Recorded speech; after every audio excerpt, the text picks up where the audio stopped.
The church was full long before the wedding started. People sat shoulder to shoulder on the wooden benches, whispering behind folded hands, pretending not to stare while staring all the same. The room smelled of old hymn books, perfume, dust, and judgment. At the front stood Chidinma Okafor, 19 years old, dressed in a borrowed white gown that did not fit her body. It was too loose at the shoulders and too wide at the waist. The lace around the sleeves had already started to turn dull with age. In her trembling hands was a small bouquet of tired flowers that looked as unhappy as she felt. She kept her eyes on the tiled floor. If she looked at the crowd too long, she would break. If she looked at the door too long, she might try to run. But there was nowhere to run to. Every person in that church knew why she was standing there. Some pitied her, some envied her, some acted shocked, but deep down, they were enjoying the story. The poor farmer's daughter was marrying a rich man old enough to know the world better than she did. At the other side of the altar stood Ikenna Eze. He was 34, tall, broad-shouldered, and quiet. He was one of the richest cattle farmers around, a man people spoke about with respect, even when they did not like him. He wore a simple dark suit, and he held himself like someone who did not need to prove anything. His face gave nothing away. Chidinma had expected pride in his eyes, or pity, or the cold look of a man who knew he had taken something he wanted. But when she finally forced herself to glance at him, she saw only stillness. That somehow made everything harder. The pastor cleared his throat and continued the service. Do you, Chidinma Okafor, take this man to be your husband? To have and to hold from this day forward? For better, for worse, in sickness and in health? His voice rose and fell, but Chidinma barely heard the words. Her mind was somewhere else entirely. It was with her father. Mr. Okafor should have been there. He should have stood beside her, or at least sat in one corner with his head bowed. But he was not there. Shame had swallowed him whole. He had stayed away because he could not bear to watch what his own helplessness had done to his daughter. 2 months earlier, their family had still been struggling, but there had still been hope. Then the harvest failed again. The little they had left dried up. The debt her father owed kept growing. The bank sent warnings. Then men started coming to the house more often. Quiet men, hard men. Men who stood outside and spoke in low voices that made the air feel dangerous. Then one day, Mr. Garuba came. He was the one who brought the offer. He sat in their small sitting room, crossed one leg over the other, and said there was a way to settle everything. Okafor, the land stays, but the debt must be cleared. Chidinma will marry Ikenna Eze. That settles it. Her father cried that day. Not loudly, not like a child. Just like a man whose pride had finally broken. He kept saying, I did not plan this for you. But in the end, he still said yes. And Chidinma was never really asked. The pastor turned to her. Chidinma Okafor, do you take this man as your lawfully wedded husband? Her throat closed. For one terrible moment, the whole church seemed to lean forward. She could feel their attention pressing against her skin. Her voice came out thin and shaking. I do. The pastor nodded and turned to Ikenna. Ikenna Eze, wilt thou have this woman to be thy wife? I will. The words were soft, but everybody heard them. It was not what people expected. A small murmur spread across the room. Even Chidinma looked up. Ikenna did not look at her. His jaw was set. His eyes stayed forward. The pastor finished the prayers quickly after that, as if he too had felt the strange shift in the room. Then he said the final words. I now pronounce you husband and wife. Something inside Chidinma sank. Not because the words were new. She had known this was coming from the moment her father stopped meeting her eyes in the house weeks ago. But hearing it aloud made it real. Ikenna turned to her and quietly offered his arm. She stared at it. This was the hand of the man who had just become her husband.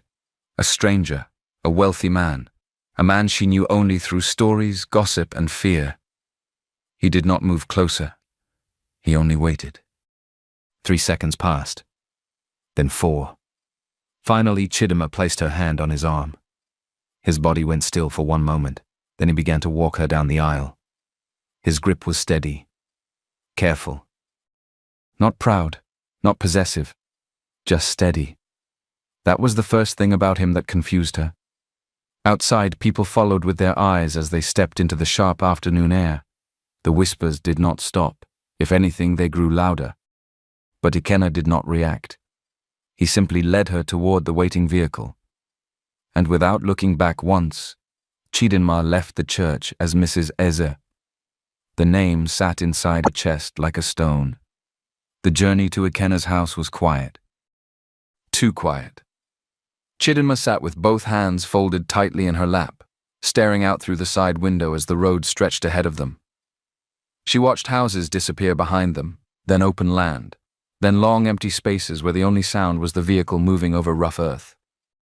She did not know what to say. She did not know what he expected. She did not know if he expected anything at all. Ikenna kept both hands on the steering wheel. His face remained calm, unreadable. For a long time he said nothing. Then after a bend in the road, he spoke in a low voice. My name is Ikenna.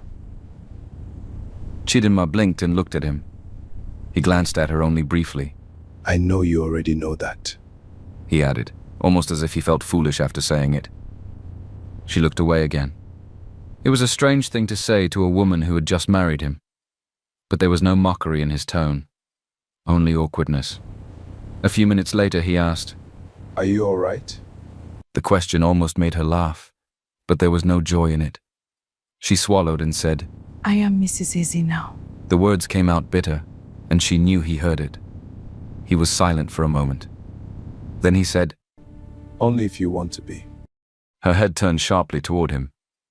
He did not explain himself. He only kept driving. That confused her more than anything else that had happened since morning. By the time they reached his house, the sun had begun to soften. The compound was large and quiet. Not flashy, not crowded, just solid. The kind of place built by money that had been earned over many years. There was a wide front yard, a long veranda, a tall main building, and smaller structures farther behind for workers and storage. It was the kind of place Chidinma had only seen from outside when passing through bigger family compounds. Ikenna got down first and came around to her side. He opened the door and held out a hand. She hesitated, then placed her fingers in his hand as she stepped down. The moment her feet touched the ground, she pulled away. He noticed. His hand dropped at once. No complaint, no expression, just distance. I'll show you inside, he said. She followed him up the steps and into the house. The sitting room was large and warm. The furniture was simple but good. Everything looked clean, cared for, and lived in by someone who valued peace more than showing off. The air smelled faintly of coffee and wood polish. This is the sitting room, he said. The kitchen is through there. Pantry is stocked. If you need anything and I'm not around, you can tell Sul. He has worked with me for years. He said the name casually, but Chidinma remembered seeing an older man moving around outside earlier. That must be Sule. Ikenna led her upstairs. The hallway was wide and quiet. He stopped in front of a room and pushed the door open. This is your room. Chidinma stepped in slowly. The room was beautiful in a simple way. The bed was neatly made. There was a wardrobe, a small table, a mirror, and a clean curtain over the window. Nothing looked rushed. Nothing looked careless. Somebody had made sure the room was ready before she arrived. Then her eyes fell on the lock. It was on the inside of the door. Ikenna followed her gaze. You can lock it. Use it if you need to. She looked at him properly for the first time since they left the church. He continued. I will not come in unless you ask me to. If I need to speak with you, I'll knock. For a second, she forgot how to breathe. She had spent the whole journey expecting the opposite. She had expected quiet control. She had expected rules. She had expected the kind of power men used when they believed money had bought them rights. Instead, he was standing there giving her a lock. You understand? Yes. He nodded once. There is food downstairs if you are hungry. Then he stepped back and left the room, pulling the door shut behind him. Chidinma stood frozen in the middle of the room. After a moment, she turned the lock herself. The click sounded louder than it should have. Then she sat down on the bed. The mattress sank softly under her weight. She stared at her hands for a long time. She wanted to cry, but the tears would not come. She felt too full and too empty at the same time. Downstairs, the house remained quiet. Night came slowly.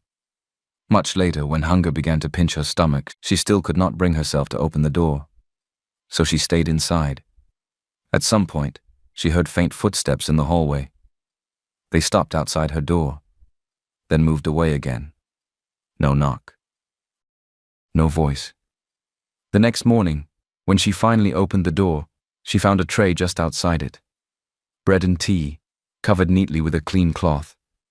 Still untouched. Still waiting. Chidinma carried the tray back into her room and sat on the edge of the bed with it. The tea had gone cold. The bread was no longer fresh. Still, she ate slowly, almost guiltily, as if she had taken something she did not deserve. After a while, she heard voices downstairs.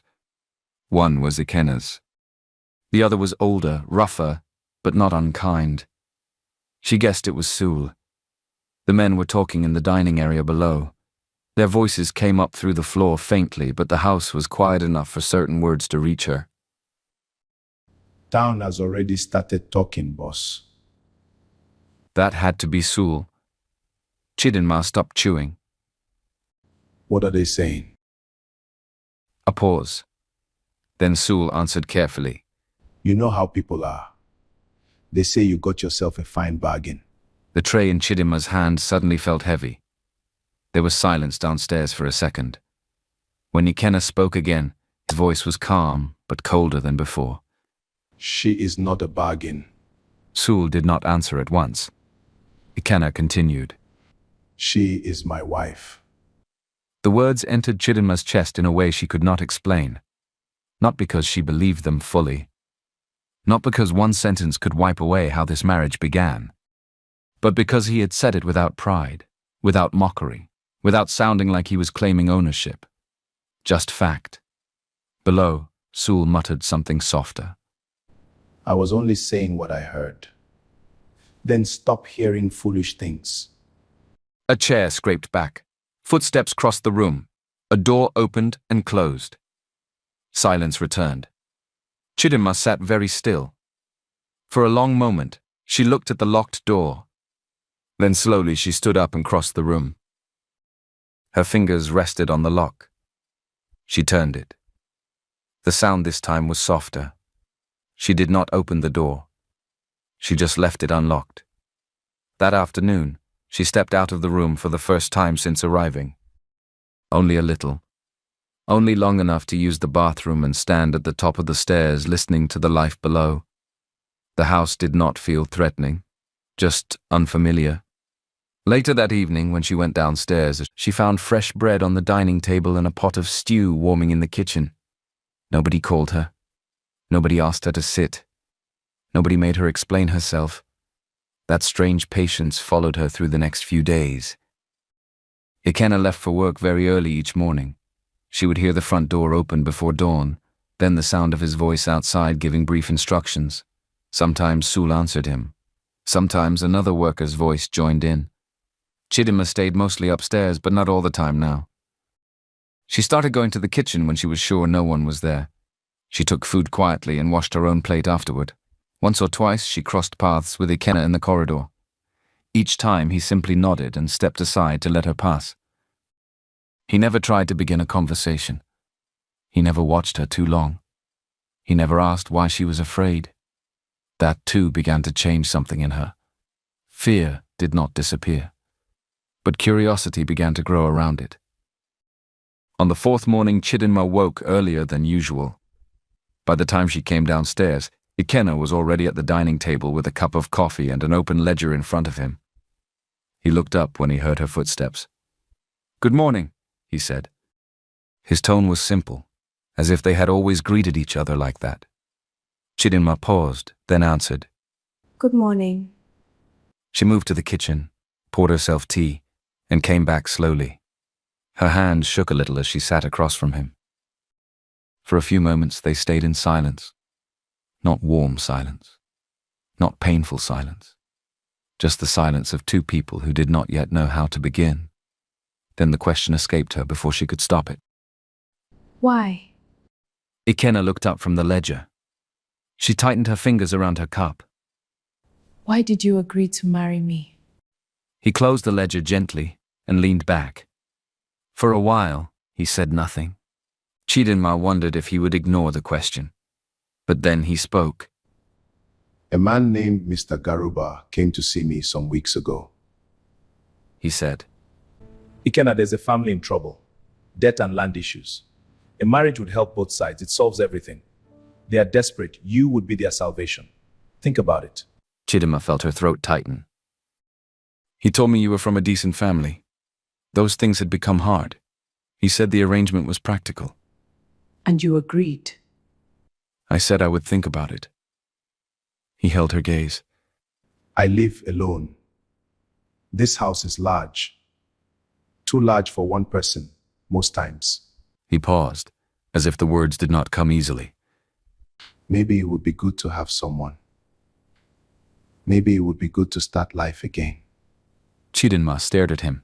You did not know? Know what? That I had no choice. His face changed. It was small, but she saw it, a flicker of shock, then anger, then something heavier. He sat up straighter. No, he said quietly. I did not know that. And for the first time since the wedding, Chidinma told someone everything. She told him about the failed crops, about the debt notices, about the men who came asking for money her father did not have, about hearing her father cry alone one night when he thought nobody was awake, about Mr. Garuba arriving with his smooth voice, neat clothes, and terrible solution, about the way her father's eyes had looked when he said, "Forgive me." By the time she finished, her tea had gone cold. Ikenna's jaw was tight. If I had known, I would not have let it happen like that. But it happened. Yes. You still married me. He looked at her with that same steady face, but this time she saw the sorrow under it. When I saw you in church, I knew something was wrong, he said. I saw your face. Stopping the wedding there, in front of everyone, would have brought Chidinma another kind of shame. I did not know what would hurt you more. Chidinma lowered her eyes. He continued. I am sorry. The words hit her harder than she expected. A man like him was not supposed to apologize, not in a story like hers. She looked back up. I thought the arrangement was agreed by both sides. I was wrong. Silence stretched between them. Then he added, You are my wife. But that does not mean I own you. The sentence stayed in the room long after he spoke it. Chidinma did not know what to do with it. She had spent weeks preparing herself for hardship, for force, for survival. But Ikenna kept handing her things she did not know how to accept. A little later, there was a knock on the front door. Ikenna rose and went to answer it. A small boy stood outside with an envelope. This came from the church women. They said I should give it to Mrs. Eze. Ikenna took it, thanked him, and shut the door. He opened the envelope and read the note. His face darkened immediately. Without saying anything, he walked to the kitchen fire and dropped the paper into it. Chidinma frowned. What is it? Invitation. To what? A welcome gathering. Church women. Tea and fake smiles. Despite herself, Chidinma almost smiled. Then she remembered herself. We should go? No. You do not owe them anything. Chidinma looked at him and said nothing. That night, before sleeping, she left her room door slightly open. Not wide. Just enough. In the morning there was fresh bread on the table. Days began to settle into a pattern. It happened so quietly that Chidinma did not even notice at first. Ikenna woke before sunrise. She would hear his footsteps downstairs, the front door opening, and the sound of his voice outside speaking to workers. By the time she came down, the kettle had already boiled, and the kitchen no longer felt like enemy ground. She started helping herself without fear. Then one morning she found tomatoes, onions, and fresh pepper waiting on the kitchen counter, as if somebody had placed them there for her to use. No note, no explanation. She made stew. When Ikenna returned that evening, he ate it without ceremony. After a few spoonfuls, he said, This is good. That was all. But something inside her softened. Sul became easier to face too. He was a lean, older man with a patient face and careful eyes. He had worked with Ikenna for many years and seemed to understand more than he said. The first time Chidinma met him properly in the compound, he removed his cap respectfully and said, Good afternoon, madam. She almost told him not to call her that, but she let it pass. He smiled kindly and said, If you need anything from town on market day, I can help. Thank you. She said. After that, it became normal to see him moving around the compound, speaking with workers, fixing things, carrying feed, or exchanging brief words with Ikenna. Slowly, Chidinma stopped hiding in the house as if she were passing through. She began doing small things, sweeping corners that had gathered dust, rearranging some kitchen shelves, sewing a torn curtain edge, washing cups before the housegirl from the workers' side came in. Nobody told her to. She just needed to feel useful. One evening, after supper, Ikenna stood by the veranda rail watching the sky darken. Chidinma came outside with a bowl in her hand after feeding the dogs near the back. He glanced at her. You do not have to carry the whole house on your head. She looked at him. I know. Then why are you trying? She hesitated. Because sitting still reminded her too much of helplessness. Because doing nothing made her feel like a guest in a life she had not chosen. Because work was easier than thinking. But she only said, I like to keep busy. He nodded as if he understood more than her words. After a moment he said, That is fine. Just do not feel forced. There was that word again, sitting between them like something both of them were learning to walk around. That night, Chidinma went back to her room and looked around differently. It was still her room, still hers alone, but it no longer felt like a hiding place. It was beginning to feel like somewhere she lived. One Saturday morning, after breakfast, Ikenna asked, Can you ride? Chidinma looked up from the cup she was washing. Ride? A horse. No. Do you want to learn? The question caught her off guard. She turned fully to face him. Why? His mouth moved slightly. Not quite a smile. Because it is useful here. And because I think you might like it. She did not answer immediately. Part of her wanted to refuse just because she did not know what it would mean to say yes to anything from him. But another part of her, the part that had started breathing again in this house, was curious. So she nodded.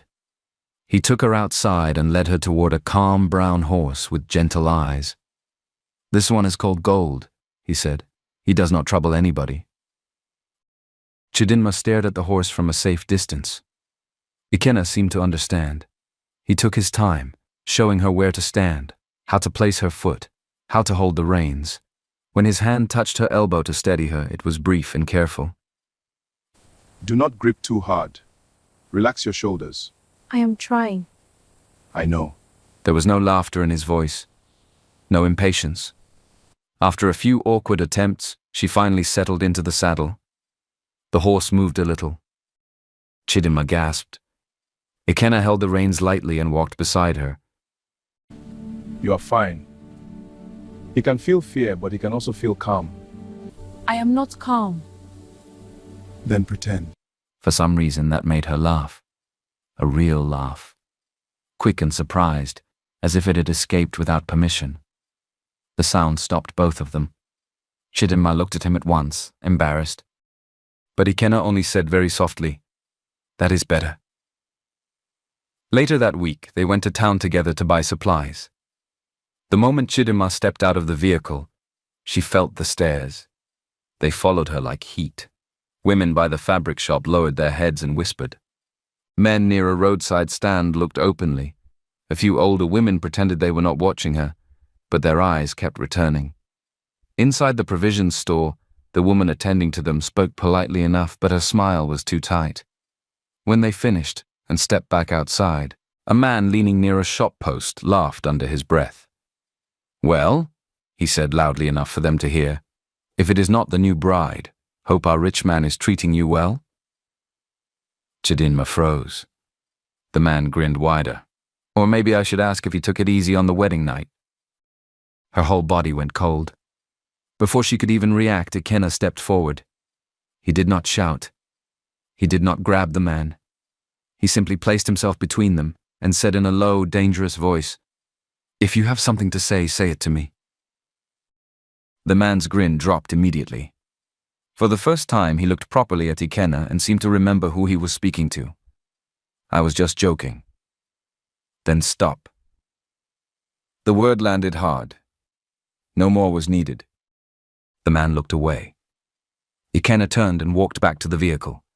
Chidinma followed, still shaken. They drove in silence for a while. Then Chidinma said quietly, "I am sorry." He glanced at her. "For what?" "For the gossip. For the shame people are bringing to your name." He faced the road again. "They can talk if they want." She looked at him. It still affects you. His hands remained steady on the wheel. The only thing that matters is that you are safe.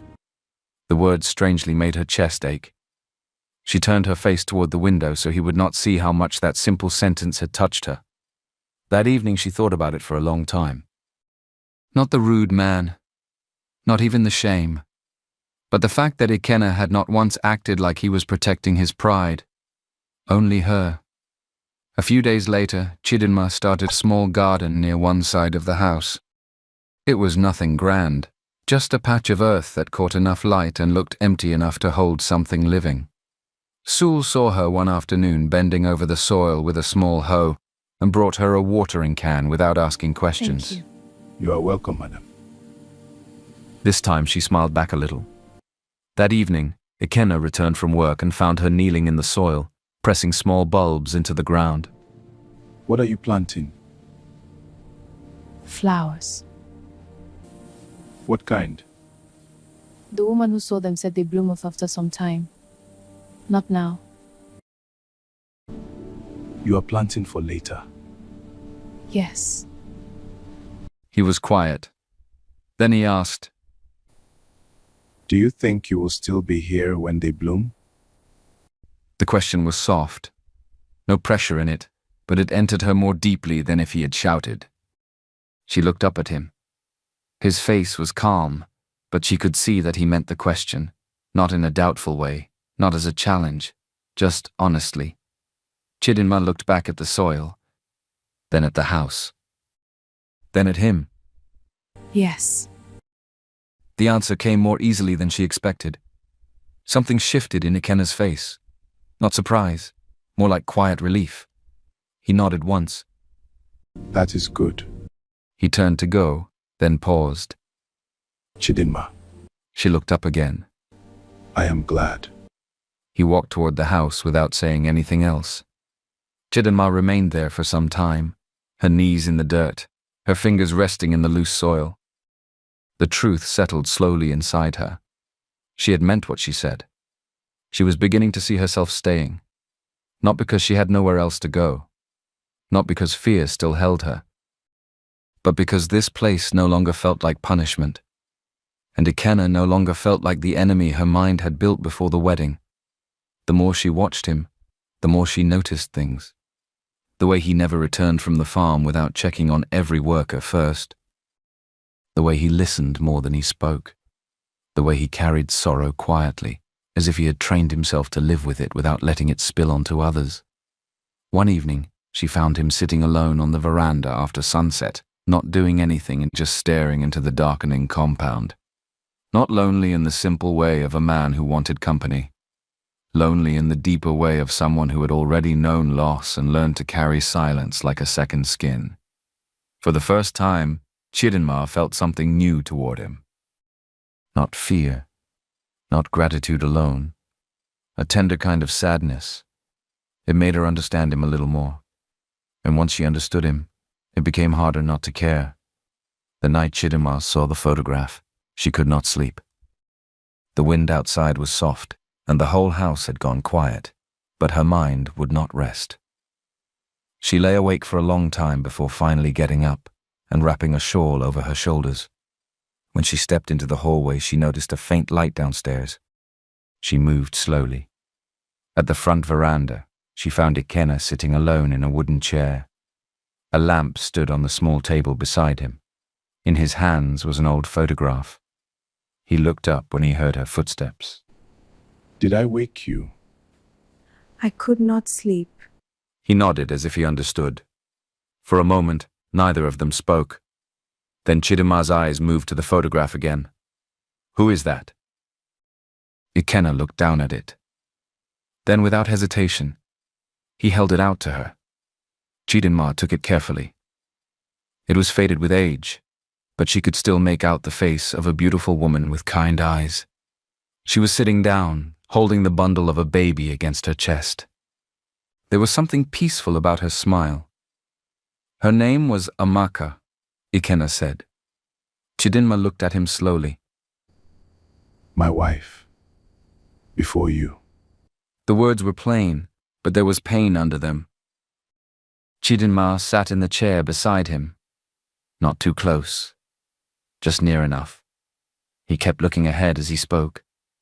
She died 5 years ago during childbirth. The baby did not survive.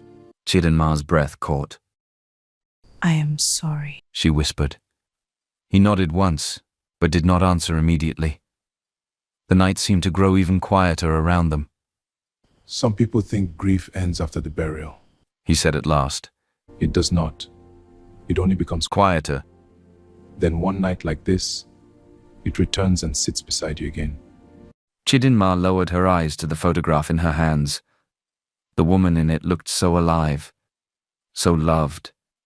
It suddenly made sense. Many things that had not made sense before. His silence. The sadness that always lived behind his calm face. The way the house felt like it had learned how to be quiet with him. I agreed to marry again because I was tired of being alone. That is the truth. Chidinma looked at him. But I did not marry you to replace her. I know. She said softly. He turned then and looked at her properly. There was tiredness in his eyes, but honesty too. Nothing hidden. No one can replace Amaka. And I never expected you to try. Chidinma nodded. For some reason, tears pricked her eyes. Not for herself. For him. For the woman in the picture. For the child who never got to live. You loved her very much. Every day. There was no shame in the admission. No effort to sound stronger than he felt. Just truth. Then he looked up at the dark sky and added, But grief is not the same thing as stopping life. At least I do not think it should be. They sat there for a long time after that. No speeches. No heavy comfort. Just quiet company. At one point a dog barked somewhere far off, then all went still again. Finally Chidinma handed the photograph back to him. You are a good man, Ikenna. He let out a faint breath that might have been the beginning of a laugh, but sadness held it down. Many people would disagree.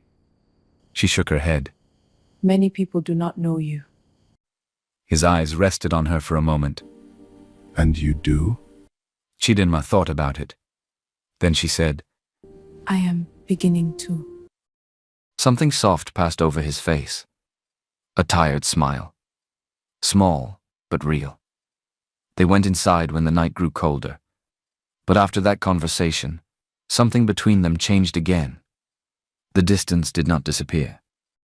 It simply became gentler. And for the first time, Chidinma no longer saw herself as the only wounded person in the house. After that night, Chidinma began to change in ways even she did not fully notice at first. She stopped dressing like someone trying not to be seen. Instead of staying in loose wrappers all day like a frightened guest, she began wearing simple skirts and blouses she could work in. On some mornings, she tied her hair back and stepped outside early enough to feel the cool air before the workers filled the compound with movement. She became stronger, too. There was now color in her face where fear had once drained everything. Her hands had grown rougher from work, but they no longer looked helpless. One afternoon, she helped Ikenna and Sul mend part of the fence behind the far side of the land. She held the wire while Ikenna fixed it in place. At some point, he looked at her and said, You learn fast. Maybe I am only trying not to embarrass myself. You are not. She believed him. That surprised her. Later that evening, as she was arranging cups in the kitchen, they heard a voice from outside. Anybody home? It was Pastor Danjuma, the same pastor who had joined them in marriage. He was a middle-aged man with a careful smile and the kind of eyes that liked peace too much. He greeted them warmly when Ikenna let him in. Good evening, Mr. and Mrs. Eze. Chidinma responded politely and invited him to sit. After a few pleasantries, the pastor turned toward her. The women from church are having a fellowship gathering next Sunday. They asked me to personally invite you. They would be very happy to have you there. Chidinma's stomach tightened slightly. Before she could answer, Ikenna said, That will not be necessary. Pastor Danjuma shifted awkwardly. It may help things settle Ikenna's expression remained calm. or make them worse. The pastor cleared his throat. Chidinma looked from one man to the other. Then she surprised both of them. I will think about it. She said. The pastor smiled at once, relieved. That is fine. Very fine. Thank you. He stayed only a little longer before leaving. As soon as the door shut behind him, Ikenna turned to her. You do not have to go. I know. Then why consider it? She leaned against the dining chair for a moment before answering. Because she was tired of hearing about people's opinions from inside the safety of the house. Because hiding had become another kind of prison. Because if she was truly beginning to live here, then she could not keep shrinking from every eye that judged her. She met his gaze. Ikenna, I'm tired of being afraid. Something moved in Ikenna's eyes. Concern, yes, but also respect. He did not speak immediately. Then he said, I do not trust their kindness. Neither do I. Then why go? Because whether I go or not, they will still talk. At least this time, I will look at them while they do it. He held her gaze a little longer. Then he nodded slowly. All right.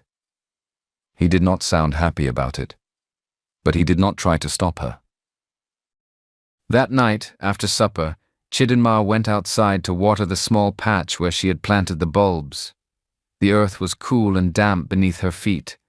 Nothing had bloomed yet, but life was there under the surface, waiting. She stood up and found Ikenna at the veranda, watching her quietly. For a second, neither of them spoke. Then he said, If anybody says anything to hurt you, I know. The church women, their tongues are sharp.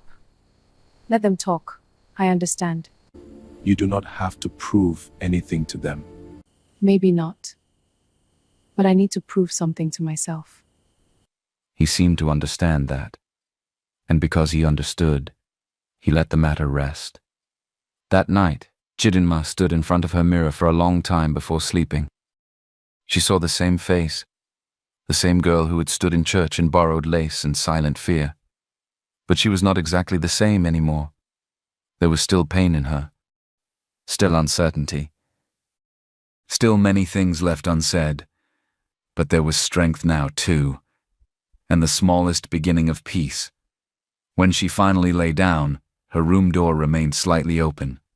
She fell asleep that way, not with fear sitting at the edge of the bed, but with the quiet knowledge that when morning came, she would meet it with open eyes.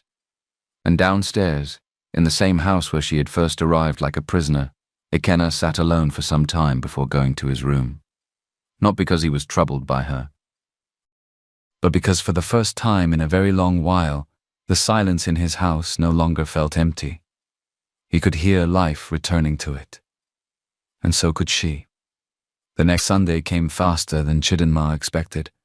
From the moment she woke up, there was a quiet heaviness in her chest. She dressed slowly in one of her best blouses and a simple skirt. She tied her hair neatly and stood in front of the mirror for a moment, looking at herself without really seeing her reflection. When she came downstairs, Ikenna was already waiting in the sitting room. He looked up at her and his face tightened slightly. Not because she did not look good, but because he was worried. You do not have to go. I know. He stood up and came closer. If you want. She shook her head. No, let me do this myself. He studied her for a moment, then nodded. All right. She started toward the door, but he spoke again. Chidinma. She turned. If at any point you feel uncomfortable, leave. You do not owe anybody politeness at the cost of your peace. She held his gaze and nodded. I understand. Then she left. The church hall where the women's fellowship met was beside the main church building. It looked cheerful from outside, but the warmth ended there. When Chidinma stepped in, conversation dropped almost at once. Faces turned toward her, then smiles appeared too quickly. The first woman to approach her was Mama Agnes. Mama Agnes was a heavy woman in her late 50s with a loud voice, sharp eyes, and the kind of smile that never reached her face. She held Chidinma's hand too long and said, Ah, our new bride has come. You are welcome. Thank you, Mom. Chidinma replied. Then another woman joined them, thinner, younger, and dressed in expensive church clothes that made her look like she had come more to impress than to pray. Her name was Madame Bassi. She was one of those women people listen to because she always spoke like she was certain of herself, even when she was being cruel. We are happy you came, Madame Bassi said. Sit down, sit down. Chidinma sat. At first, everything looked normal. Tea was served. Some women talked about children, food prices, weddings, and church activities. A few laughed too loudly. A few stared too openly. Chidinma answered the questions that were safe to answer and kept the rest of herself hidden. Then the tone changed. It happened quietly. Madame Bassi leaned back in her chair and smiled at Chidinma in a way that felt wrong.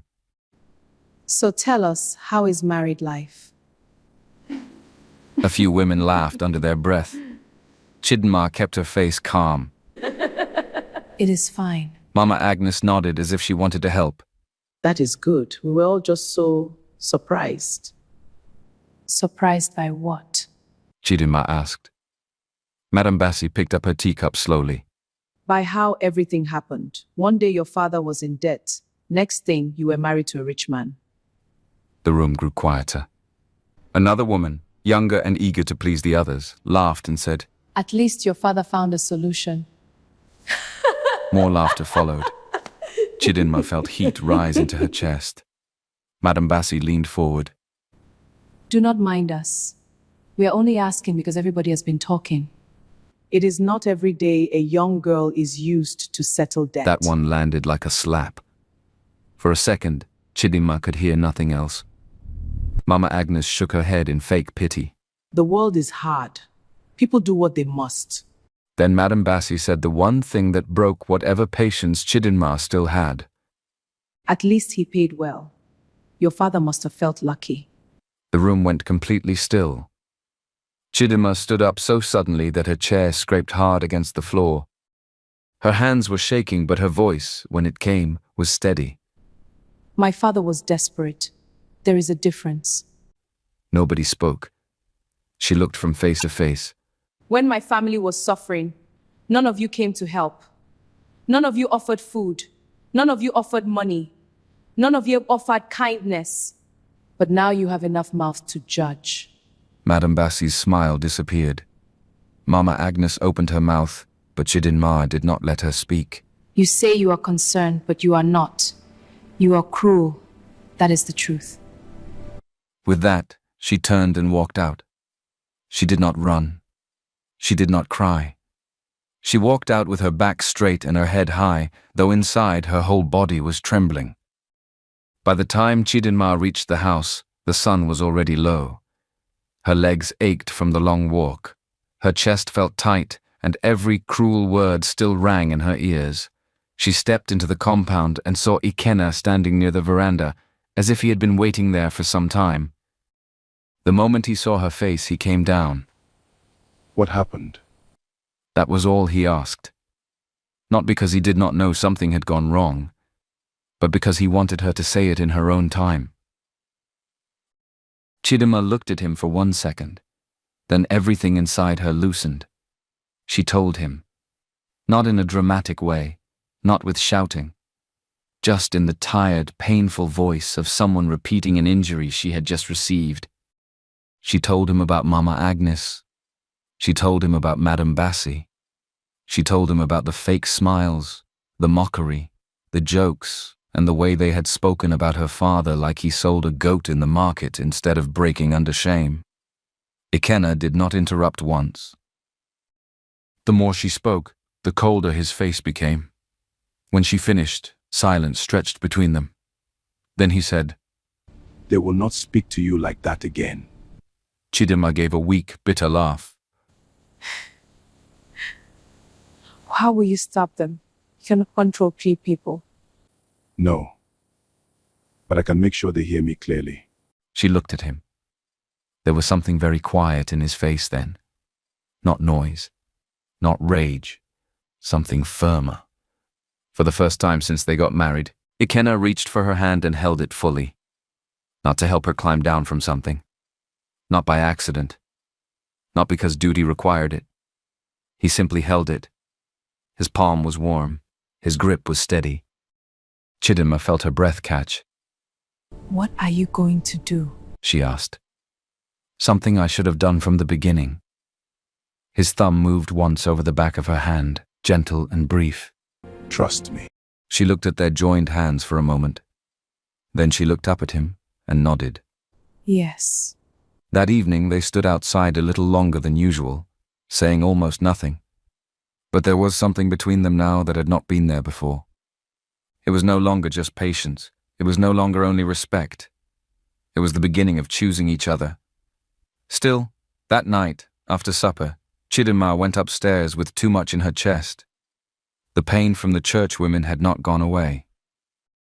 And now there was something else too. The fear of what it would mean if she truly stayed. That night, Chidinma could not sleep. She sat on the edge of her bed for a long time, staring at the floor. Then slowly she stood up and opened the wardrobe. At the bottom was a small bag. She pulled it out and placed it on the bed. Her movements were slow and quiet. A few clothes. A wrapper. A blouse. The little things that still felt like her own. When she was done, she sat down again and took out paper. The letter took time because she kept stopping. At last, she wrote, I am leaving. Not because you are cruel, but because you are kind. I do not know how to stay in a life I did not choose. I do not want to be the reason people insult you. Thank you for all you have done for me. I will never forget it. She folded the letter and placed it on the small table. Then she looked at the bag and at the door. It was open a little, like it had been most nights now. That small opening had once meant safety to her. Now it looked like a question. Morning came grey and cool. When Chidinma carried the bag downstairs, Ikenna was already in the dining area. He looked at her, then at the bag, then at the letter in her hand. She placed it before him. He read it quietly. When he finished, he folded it once and set it down. You are free to go, he said. The answer hit her harder than if he had begged. Her eyes filled. Then why do I feel trapped? She asked. Ikenna stood up and came closer, but he stopped at a respectful distance. By me? He asked softly. She shook her head helplessly. By everything. By this marriage. By people's mouths. By not knowing what is right anymore. He was silent for a moment. Then she asked the question she had buried for too long. Why did you really marry me? He looked at her for a long time before answering. When I saw you at that altar, he said, I saw someone as lonely as I was. Chidinma did not move. He continued, I thought maybe two broken people could still build something honest. Not because of paper, not because of arrangement, but because maybe, if we were careful, we could choose peace. His voice was low, steady, and painfully sincere. I know you did not choose me that day, but I'm asking you now. Choose. Her throat tightened. Choose what? Stay or go. But let it be your decision this time. Not your father's. Not mine. Yours. That was the first true choice anyone had placed in her hands in a very long time. And suddenly the bag on the floor no longer looked like an escape. It looked like fear. Chidinma stared at it for a long moment. Then she bent down, lifted it, and carried it back upstairs. When she came down again, her eyes were red, but her hands were empty. She walked to the table, picked up the letter, tore it once, then again. Then she looked at Ikenna. I choose to stay. He let out a long breath, as if he had been holding it inside all morning. Neither of them smiled immediately. The moment was too full for that. But something deep and quiet settled between them. Then Ikenna said, Let me do something for you. She frowned a little. What? You will see. What are you planning? Not yet. Should I not be afraid? No. She looked at him, and for the first time trusted that answer completely. The days that followed felt different. Not dramatic. Not suddenly perfect. Just different in a calm and steady way. Chidinma no longer moved through the house like someone waiting to be sent away. She moved like someone who had decided to belong there. And Ikenna seemed lighter too. He still rose early, still worked hard, still spoke more with actions than with words. But there was a quiet relief in him now, something that had not been there before. 2 days later he left the house early, dressed more formally than usual. Where are you going? To town. For farm work? No. He picked up his keys. She folded her arms. You are still not telling me. Not yet. She narrowed her eyes at him slightly, and he gave the smallest hint of amusement before stepping out. That same day, Sul came by the kitchen and found Chidinma preparing lunch. He scratched the side of his face and said, Boss has been moving around a lot these days. So you know. Sul smiled in the careful way of a man who knew better than to speak too much. I know something is happening. That is all. By evening, Ikenna returned with a brown envelope. He did not put it away carelessly. He went straight to his room with it. The next morning, he left again. And the next. By now, Chidinma's curiosity had become almost painful. On the fourth evening, they sat on the veranda with cups of tea in their hands. The air was cool. Somewhere behind the house, one of the workers was laughing with another man. Chidinma turned to him. If this thing you are planning ends with me fainting in public, I will not forgive you. That made him laugh quietly. You will not faint. So it is public. Yes. Ikenna. He reached over and took her hand again, just like he had after she returned from church. Sunday. Trust me until Sunday. She looked at their hands, then back at his face. There was so much calm in him that it slowly calmed her too. All right, Sunday. He nodded. They sat that way for some time after, hand in hand, saying very little. The silence no longer felt uncertain. It felt shared. And for Chidinma, that simple thing mattered more than she could explain. Sunday arrived bright and cool. The church was full again. The same faces. The same benches. The same whispering mouths. But this time Chidima did not walk in as a frightened bride in borrowed lace. She walked in beside Ikenna as a woman who had made a decision. They sat in the front row. A few people stared openly. Others pretended not to. Chidinma noticed Mama Agnes seated with two other women on the left side. Madame Bassi sat farther back in a bright outfit, her chin raised as if she still had the right to judge anyone. Pastor Danjuma began the service as usual. A hymn, a prayer, a short reading. Then, just before he started the sermon, Ikenna rose to his feet. The room stirred immediately. Pastor Danjuma looked surprised. Brother Ikenna, with your permission, sir, I would like to say a few words. The pastor hesitated, then nodded. Go ahead. Ikenna stepped forward and turned to face the church. Silence fell so fast it almost felt heavy. He brought out a folded document from his coat pocket. Most of you know how Chidima and I got married. No one moved. Many of you decided the story for yourselves. Some said, I bought a wife. Some said her father sold his daughter. The words caused small shifts in the congregation. A few people looked down. A few others sat straighter. Ikenna unfolded the paper. What I paid was a debt, not a bride price for ownership. I cleared what her father owed. But Chidin has never been my property. The church remained silent. He continued. As of this week, a portion of my farmland has been transferred fully into Chidinma's name. There were audible gasps now. People looked at one another in shock. He lifted the document slightly. The land is hers, legally, completely. She can keep it, work on it, sell it, or walk away from it and from me if she ever chooses. That decision is hers. Mama Agnes's mouth fell open. Madame Bassi sat frozen. Even Pastor Danjuma looked stunned. Ikenna's voice grew firmer, though it never rose. She is not something I own. She is my partner.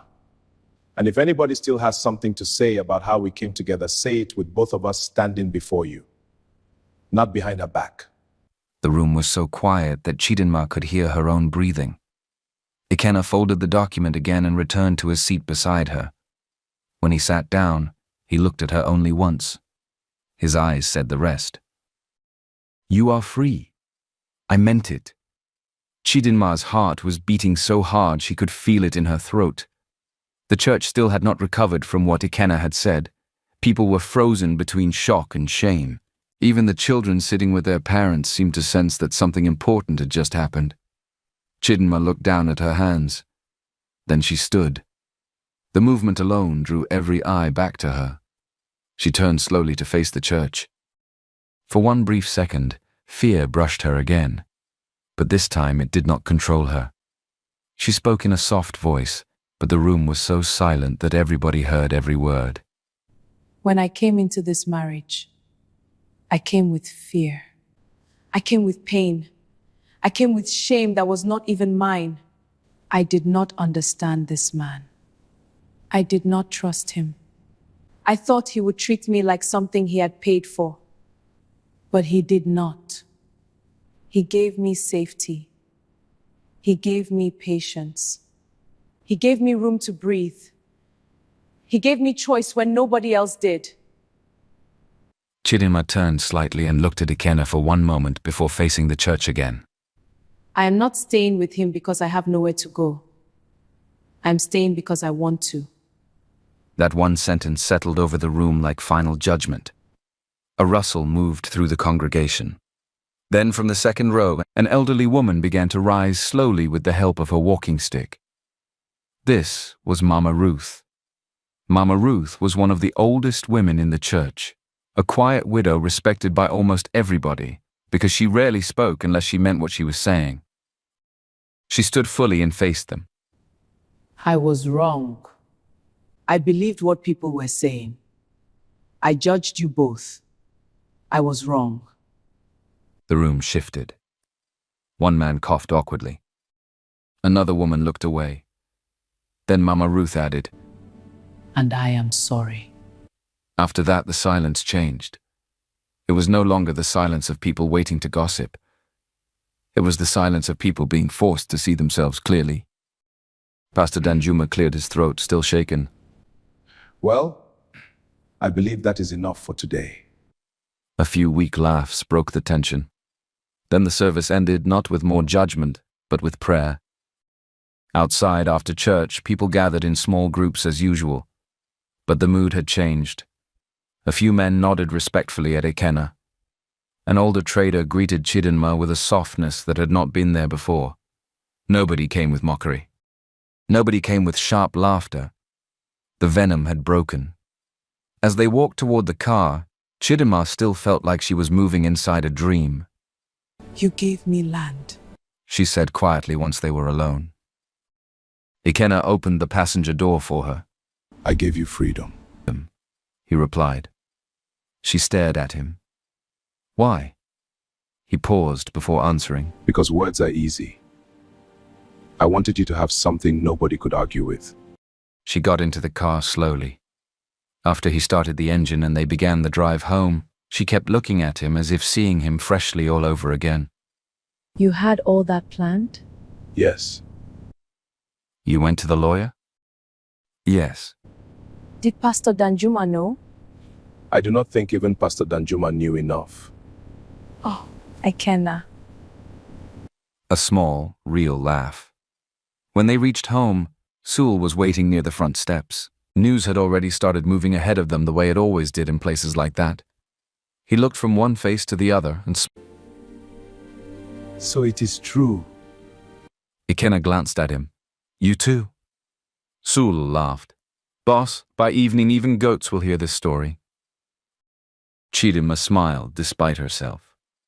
That same evening, they sat together at supper, not across from each other, but side by side. There was no special speech, no dramatic declaration, just the deep quiet of two people who knew something important had happened. After the meal, Chidinma helped clear the table. When she turned, Ikenna was standing close behind her. Not too close. Just enough. She looked up at him. For a second, neither of them moved. Then Chidinma rose slightly and kissed his cheek. Soft. Brief. But fully hers to give. Ikenna went still. When she stepped back, he looked at her as if he wanted to say many things at once. Instead, he said only, Thank you. No, thank you. That night, when she went upstairs, she did not leave her door slightly open. She left it wide open. After that Sunday, life became quieter in a better way. The town did not become perfect. Some people still talked. Some still carried old pride inside them. But the cruel confidence was gone.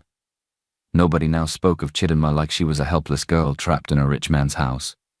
She had land in her own name. She had spoken for herself. And most importantly, she had chosen openly. Weeks passed. Then the season began to change. The ground softened after the dry months, and small green life started appearing in the garden. One morning, Chidinma stepped outside and stopped when she saw the first flowers pushing through the soil where she had planted the bulbs long ago. She smiled to herself. Ikenna found her standing there. They came out, she said. He looked at the flowers, then at her face. Yes, they did. She folded her arms lightly. You asked me if I would still be here when they bloomed. And you said yes. I did. He came to stand beside her. For a moment, both of them simply looked at the flowers. Then Chidinma said, I think that was the first time I admitted it to myself. That you would stay? Yes. He nodded slowly. I think I knew. You knew? Not at once. But after some time, yes. You like pretending you know everything. No. Only the important things. Only the important things. That made her laugh again. The laughter had become easier now. Natural. Not surprising anymore. Later that week, she began planting young fruit trees near the edge of the property that now belonged to her. Sewell helped carry the seedlings. 2 younger workers dug the holes. For the first time, they all worked under her direction without awkwardness. Everything was simple. Everything felt right. When they finished, Ikenna came to where she stood with dirt on her hands and sweat on her forehead. "These will take years before they bear fruit," he said. Chidinma wiped her brow with the back of her hand. "Then it is a good thing I am not going anywhere." He smiled. And because nobody was watching closely enough to matter, he reached out and brushed a streak of dirt gently from her cheek. Something soft settled in her chest, all over again. One evening, not long after, Chidinma and Ikenna walked through the land together as the sun began to set. The light was soft and golden. The new trees stood in neat little rows farther behind them. Somewhere beyond the fence, cattle moved slowly, and the air smelled of earth cooling after a warm day. They walked in easy silence until they reached the boundary line between the part of the land that belonged to Chidinma and the part that remained in Ikenna's name. A wire fence marked the line clearly. Ikenna stopped and rested one arm on the post. "If you want," he said, "I can have this fence removed." Chidinma looked at it, then at the land on one side, then at the land on the other. She shook her head. "No." He turned to her. "Why?" She smiled faintly. "Because I like it there." "The fence?" "Yes." He looked surprised. "You want a division between us?" She stepped closer and placed her hand on the post. "No, I want a reminder." "A reminder of what?" She looked up at him. "Of the fact that I crossed it by choice." The words sat between them quietly. Ikenna's face changed, softening in a way she had come to know well.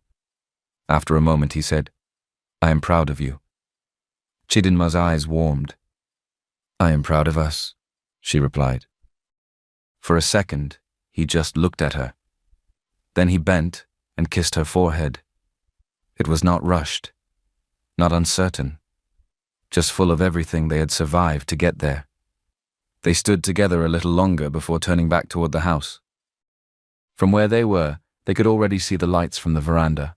Warm yellow light spilled across the front steps.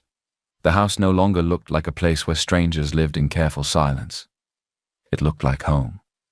As they walked, Chidinma glanced once toward the garden. The flowers were there. The young trees were there. The life she had planted with shaking hands months ago was slowly answering her. By the time they reached the door, night had started to settle. Ikenna pushed the door open and stepped aside for her to enter first. Chidinma paused at the entrance and looked back once more at the darkening compound, the quiet land, the path they had just walked. Then she looked at him. "Are you coming?" he asked gently. She smiled. "Yes." This time there was no fear in the answer. She stepped inside. He followed. And in the house where silence had once lived like a wound, laughter, peace, and the soft sound of shared life began to grow at last.